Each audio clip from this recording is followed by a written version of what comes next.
ஆண்டவராகிய இயேசு கிறிஸ்து ஒரு கிராமத்துக்குள் அவர் பிரவேசித்தார்.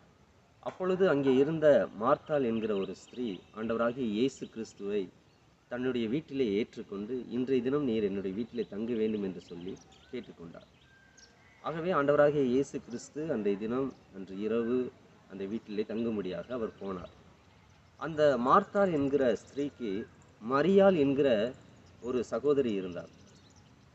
ஆண்டவராகிய இயேசு கிறிஸ்து அந்த வீட்டிற்கு போன உடனே இந்த மரியாள் ஆண்டவராகிய இயேசு கிறிஸ்துவின் பாதத்தின் அருகே உட்கார்ந்து அவருடைய வாயிலிருந்து என்ன வசனங்கள் வரும் என்று சொல்லி அந்த வசனங்களை கேட்கும்படியாக ஆண்டவராகிய இயேசு கிறிஸ்துவின் பாதத்தின் அருகே அவள் அமர்ந்திருந்தாள்.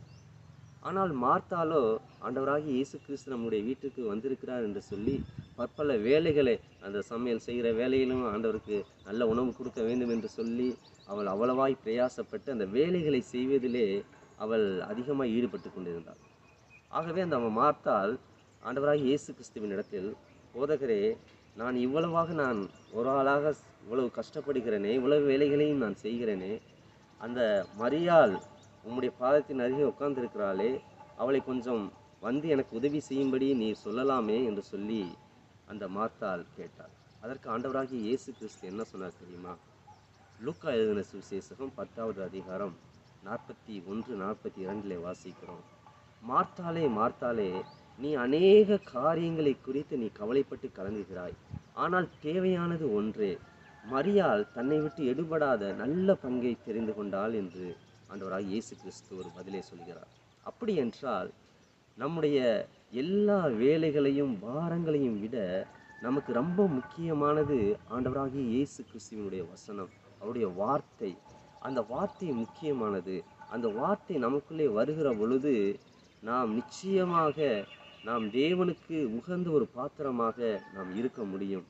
அந்த வசனங்களை நாம் கேட்கிற பொழுது நமக்குள்ளே இருக்கிற எல்லா பாரங்களும் கவலைகளும் வேதனைகளும் நம்மை விட்டு அது நீங்கி போகும்.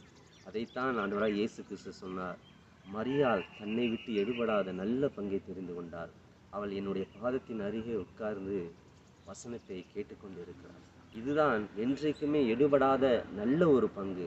மற்ற காரியங்கள் எல்லாம் நம்மளை விட்டு எடுபட்டு போய்விடும். ஆனால் தேவனுடைய வசனம் அது ஒருபோதும் நம்மளை விட்டு எடுபடாத நல்ல பங்காய் அது இருக்கும்.